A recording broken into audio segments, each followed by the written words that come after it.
Hello बच्चों, अब हम कर जा रहे हैं एक्सरसाइज नंबर 7.2 का क्वेश्चन नंबर 5। तो क्या दिया है, find the ratio of line segment. एक लाइन है, उसका रेशियो फाइंड करना है, कितने रेशियो में डिवाइड हुई है। ए और बी पॉइंट दे रखे हैं, divided by the x axis, and also find the coordinate of the point of division.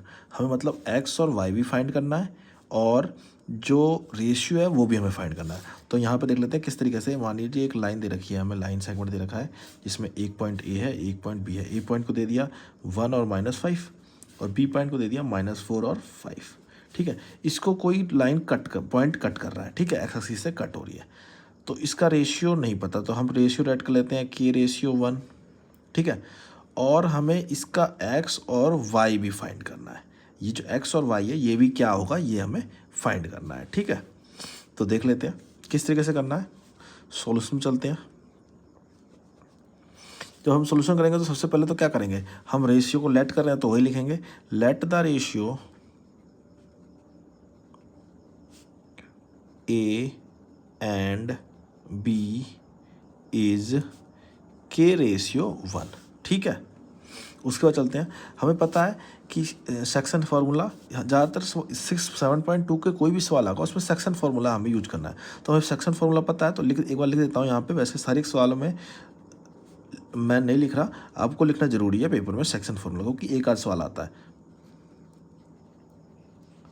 तो आप अगर सेक्शन फार्मूला लिखें, आपको सेक्शन फार्मूला यही लिखना है। मैं यहाँ पर लिख दे रहा हूँ। सेक्शन फार्मूला होता क्या है, तो हमारा सेक्शन फार्मूला होता है M1 x निकालने के लिए और y निकालने के लिए क्या होता है section formula, M1 x2 plus में M2 x1 M1 plus M2। ऐसे ही दूसरा y के लिए क्या होता है, M1 y2 प्लस में M2 y1 अपॉन में M1 प्लस M2। ठीक है, ये हमारा होता है सेक्शन फार्मूला। ठीक है, तो यहाँ पे देख लीजिए रेशियो दे दिया हमें, तो लिखेंगे हमें हमें क्या निकालना है, एक्स और वाई फाइंड करना है। एक्स और वाई फाइंड करना है जब हमें रेशियो दे रखा है। इसमें रेशियो M1 1 है, तो हमारा M1 जो हो गया, M1 हो गया वो क्या हो गया, के हो गया, और M2 जो हो गया वो क्या हो गया, 1 हो गया।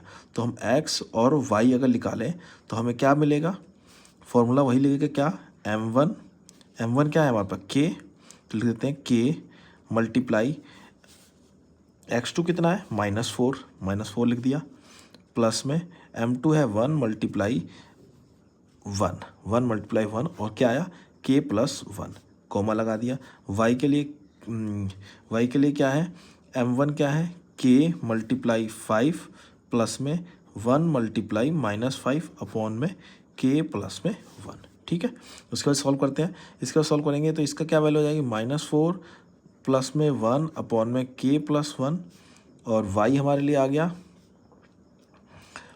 5 प्लस में 5k और माइनस का 5 अपॉन में k प्लस n। ये प्लस का है, माइनस जाकर यहाँ पे माइनस का जाएगा तो इसलिए -5 आया। तो ये हमारी x की वैल्यू आ गई, और ये हमारी x की, और ये हमारी y की वैल्यू आ गई, ये हमारी y की वैल्यू आ गई। ठीक है, हमें पता है कोऑर्डिनेट ऑफ एक्स एक्सिस क्या होता है, we know coordinate of X axis. जब भी कोऑर्डिनेट ऑफ एक्स एक्सिस लेते हैं, एक्स एक्सिस लेते हैं तो वाई को क्या करते हैं, जीरो करते हैं। अगर वाई एक्सिस लेते हैं तो एक्स को क्या करते हैं, जीरो करते हैं। तो कोऑर्डिनेट ऑफ एक्स एक्सिस क्या होगा, एक्स और जीरो। ठीक है, एक्स हमारा एक्स और वाई हमारा जीरो। ठीक है, तो put Y is equal to zero.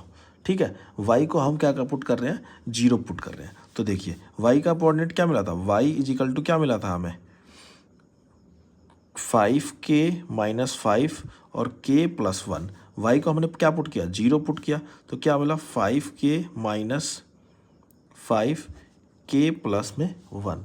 तो ये यहाँ पर चला जाएगा तो क्या जाएगा, सारा जीरो हो जाएगा, और ये इधर चला जाएगा तो हमें पर क्या आएगा, k इज इक्वल टू, ये देखिए आप 5 अपॉन में 5 और ये आया 1, k इज इक्वल टू हमारे पे क्या आ गया, 1 आ गया। तो रेशियो हमें मिल गया, क्या हो गया, रेशियो ऑफ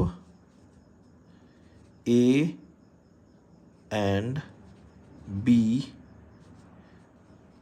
पॉइंट का रेशियो क्या आ गया, के रेशियो 1 था और के की वैल्यू क्या आ गई 1:1, तो रेशियो तो हमें मिल गया 1:1। एक तो पहला आंसर जो था वो हमारा यहाँ पे निकल गया। अब इसके बाद पूछा था दूसरा आंसर क्या पूछा गया था, दूसरा आंसर पूछा गया था कि find the coordinate of this point, coordinate find करना है कि इसका कोऑर्डिनेट क्या होगा, ठीक है। तो वही जो करेंगे। अब के की वैल्यू तो हमें मिल गई 1, तो के की वैल्यू पुट कर देते हैं, put k is equal to 1 in x वाले में k की वैल्यू पुट कर देते हैं, ठीक है। जब k की वैल्यू x के क्या है यहाँ पे, x इज इक्वल टू क्या दे रखा था -4k+1 अपॉन में k+1, और k की जगह हमें क्या पुट करना है 1 पुट करना है, तो x is equal to -4 multiply 1 + 1 upon में 1 + 1, तो x इज इक्वल टू क्या हो जाएगा -4 + 1 अपॉन में 2, और ये क्या आ गया -3 अपॉन में 2, तो x हमारा क्या आ गया -3 अपॉन में 2, और y की वैल्यू क्या थी हमारी 0 थी। तो जो हमारे पे जो कोऑर्डिनेट मिलेगा, कोऑर्डिनेट x और y क्या मिलेंगे, वो मिलेंगे हमारे पे -3/2 और 0, ये हमारा आ गया आंसर, ठीक है। क्या पूछा था, find the coordinate of the point division, जहाँ पर डिवीजन कर रही है पॉइंट, वो एक्स वाई जो लेट किया वो हमारा क्या आ गया -3, 2 और 0। आई होप आपको समझ आ गया होगा। कोई भी समस्या हो तो कमेंट कर सकते हैं, चैनल पर नए हो तो सब्सक्राइब कर लेना और वीडियो को लाइक कर देना। मिलते हैं आपसे नेक्स्ट सम पे।